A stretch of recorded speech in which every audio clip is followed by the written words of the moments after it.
Notre chronique Écolo Radio aujourd'hui. Comme je l'ai mentionné, j'ai l'impression qu'on va apprendre beaucoup de choses. Notre invité, Clément Mousset, coordonnateur développement durable à l'Association francophone des municipalités du Nouveau-Brunswick. Bonjour. Bonjour Juliane. Merci mille fois de prendre le temps de jaser avec nous. Ah bah ça fait plaisir. Là, vous avez un sujet quand même assez précis, quelque chose qui est...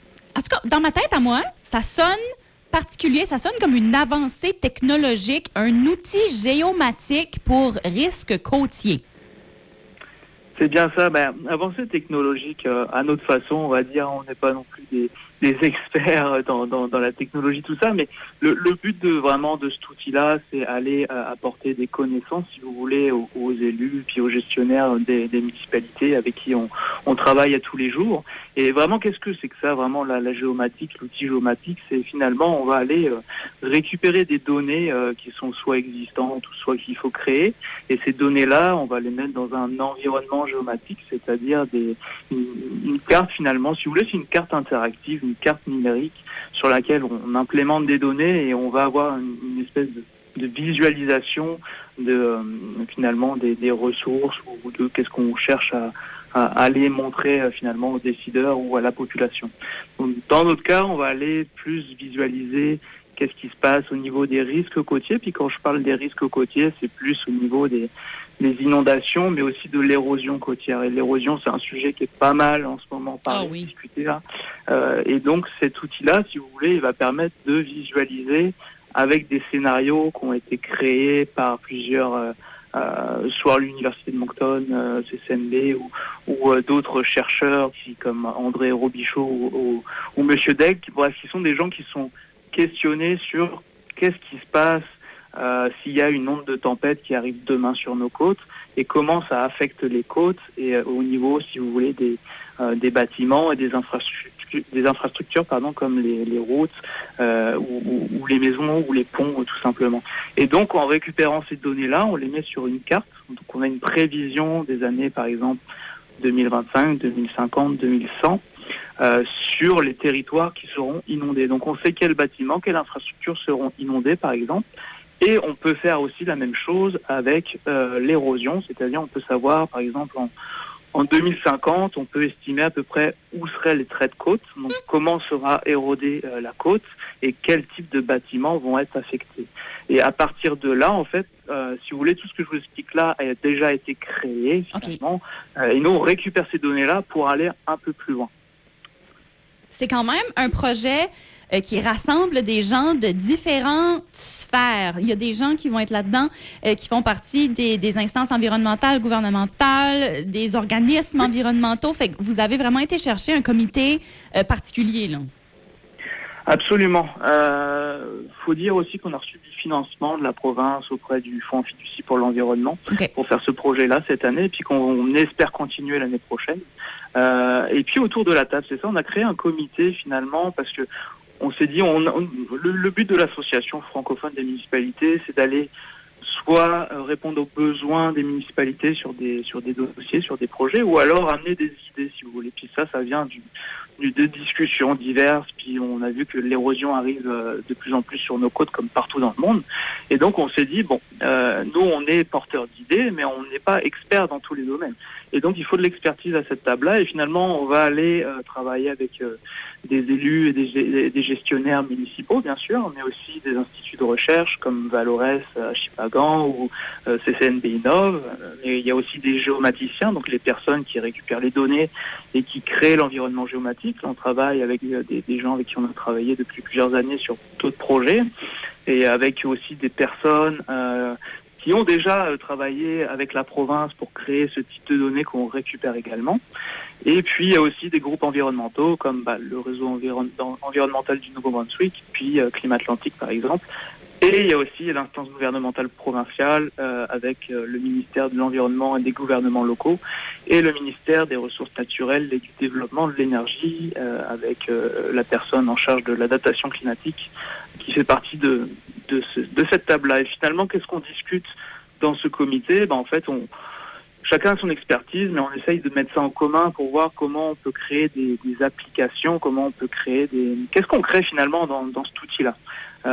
Et qui est finalement, le but de l'outil, c'est de le mettre dans les mains des municipalités, donc des gestionnaires et des élus, pour qu'ils puissent après gérer, si vous voulez, par exemple les risques qui s'en viennent, ou alors adapter les côtes avec plusieurs types de projets à mettre en place, par exemple. OK. Donc, on voit qu'il y a quand même plusieurs étapes qui ont déjà été faites. Les prochaines étapes, ce serait justement ce point-là, accompagner des gens, accompagner des gestionnaires dans l'utilisation de l'outil? C'est ça. Mais avant ça aussi, on va expliquer un peu où est-ce qu'on veut en venir au niveau des modules et des applications. En fait, il y a plusieurs extrants de cet outil-là, finalement. Comme je vous disais, on récupère des données qui sont déjà existantes, qu'on met dans cet outil-là, l'environnement visuel, un peu, de voir où est-ce qu'on en sera dans plusieurs années. Mais le but de ça, c'est de qu'est-ce qu'on fait de ça.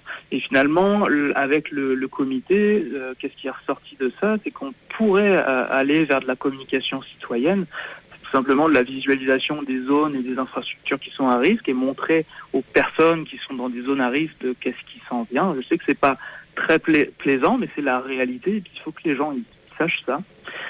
Il y a aussi une gestion on peut créer une application au niveau de gestion de l'urgence imminente. Okay. Ça, c'est plus au niveau des zones de tempête, si vous voulez.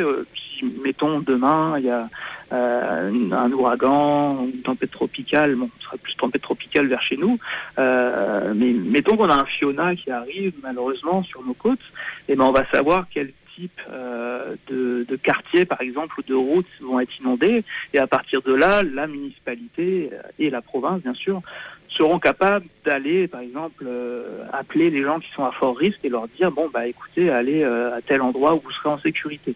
Donc il y a vraiment cette partie aussi d'urgence qui peut être créée, mais aussi une partie de gestion durable du territoire. Et quand je parle de gestion durable du territoire, c'est que si vous voulez, les municipalités, les communautés, elles vont développer des plans d'adaptation climatique. Et des plans d'adaptation climatique, c'est un plan qui vous donne, par exemple, sur tel type de côte, je dois faire telle chose. Ouais. Donc, ça va vous guider sur quoi faire. Puis ça, c'est des experts qui vous expliquent ça. C'est des géomorphologues, c'est des gens qui sont dans la géologie et des instituts de recherche comme Valores, par exemple, qui font ce type de plan-là et qui sont aux mains des municipalités. Et nous, notre but, c'est de créer virtuellement sur cette carte, que la municipalité aille sur sa carte finalement, qu'elle clique sur la zone en question et que ça lui dit qu'est-ce que je pourrais faire comme action, combien ça pourrait me coûter. C'est ce genre de données-là qu'on peut créer aussi. Et cet outil-là il permettra vraiment aux municipalités de se visualiser dans plusieurs années, à savoir faut que je mette tant d'investissements pour protéger ma côte. Donc ça, c'est une autre chose qu'on peut faire. Et la dernière type d'application aussi, c'est au niveau du zonage et des plans d'urbanisation des municipalités, c'est-à-dire que chaque municipalité a normalement un plan de zonage pour savoir qu'est-ce que je fais dans chaque partie de ma municipalité. Justement, c'est se dire, maintenant que j'ai des risques au niveau de mes côtes, est-ce qu'il ne faut pas que je fasse à nouveau un zonage en prenant en considération ça? Je vous donne un exemple. Par exemple, sur une partie de la côte, j'ai une zone qui a très fort risque d'inondation. Dans ce cas-là, est-ce que je peux pas créer une politique ou un arrêté qui dirait que ne pas construire sur cette zone parce qu'elle est à très fort risque? C'est un exemple. Et c'est ça. Et pour en revenir à votre question, au niveau de où est-ce qu'on veut finalement, qu'est-ce qu'on veut créer ou développer après, c'est au niveau de la gestion de cet outil-là. Donc finalement, c'est ça. Une fois qu'on aura développé cette partie de développement-là, une fois qu'on l'aura fini, le but, c'est que les municipalités l'utilisent. Donc pour l'utiliser, il faut qu'on les accompagne aussi dans comment ça fonctionne cet outil-là, comment je peux l'utiliser dans mon quotidien, et puis ce genre de choses, si vous voulez. On va essayer de les amener à utiliser cet outil le plus possible. Oui, puis le but, évidemment, vu que c'est quelque chose qui change rapidement, il y a une tempête, mettons une grosse onde de tempête, puis toutes les données, ça a été changé, les bords de côte ont changé, donc il faut, de certaine façon aussi avec cet outil-là, être capable de rester à jour de façon régulière. Absolument, oui, tout à fait. Et puis, comme vous dites, les données changent tout le temps. On parle du dérèglement climatique, d'un changement climatique. Donc, c'est un climat qui change assez fortement. Le climat a toujours changé, mais là, Ouais. les activités humaines ont fait qu'il y a un dérèglement et puis que ça s'active finalement.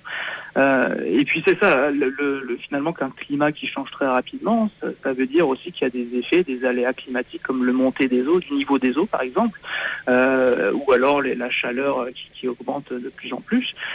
Ce genre de données, il faut qu'on les mette à jour tout le temps parce que le climat change tout le temps si vous voulez.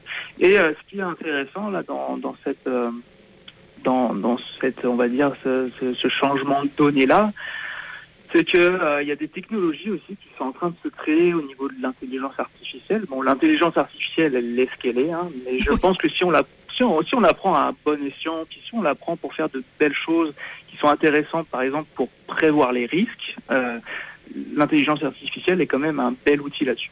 Donc si on l'utilise pour ça, c'est intéressant. Et puis l'université de Moncton, si je dis pas de bêtises, ils ont un pôle là-dessus où ils ont déjà travaillé sur des visualisations 3D des feux de forêt, si vous voulez, au niveau de l'intelligence artificielle, c'est-à-dire qu'ils pouvaient tracer où est-ce que le feu il ira sur une communauté, et puis ça permet par exemple aux pompiers de savoir quoi faire.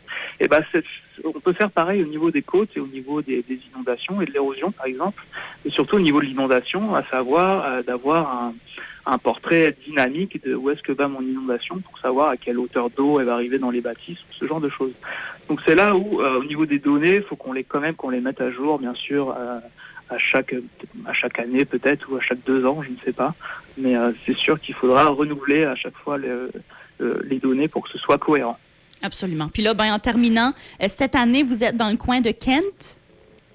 Oui, alors si vous voulez, comme on parle de données, justement, on est assez dépendant de ces données-là, dans le sens où il y a des données qui ont été créées dans le passé, il y a d'autres données qui ont été créées il y a 1 an, 2 ans, puis il y en a d'autres qui vont se créer dans les années futures.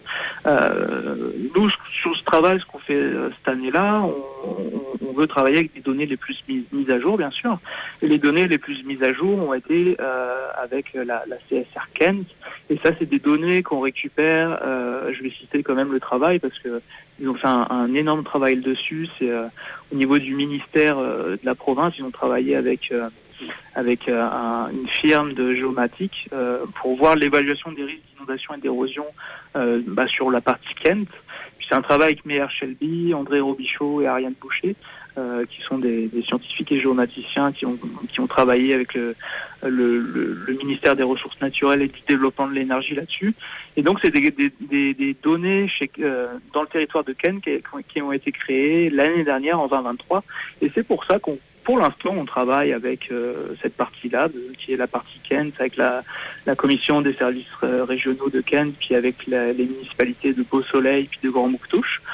Mais ce développement, cet outil, une fois qu'il sera créé, une fois que le squelette de l'outil sera créé, on pourra le dupliquer pour les autres côtes au Nouveau-Brunswick. Donc ça va être par exemple avec la péninsule acadienne. Ça pourrait l'être l'année prochaine, ça pourrait l'être avec la région Chaleur et puis les autres régions, bien sûr. Nous, notre but, c'est vraiment d'équiper toute la partie côte du Nouveau-Brunswick, nos membres, mais aussi, pourquoi pas, faire de la collaboration avec les associations anglophones, parce que chaque municipalité est quand même à fort risque au niveau des inondations et de la submersion. Donc, c'est là où on veut faire aussi un partenariat avec nos collègues anglophones là-dessus aussi. Absolument, mais ce sera très intéressant de voir le développement de cet outil géomatique pour risques côtiers. Clément Mousset, coordonnateur en développement durable à l'Association francophone des municipalités du Nouveau-Brunswick. Merci énormément pour la jasette aujourd'hui. Un gros merci à vous. La semaine prochaine, mercredi, on va jaser avec Catherine Hébert-Doumbia, gestionnaire des communications et marketing. On va jaser justement transport collectif avec la CSRPA.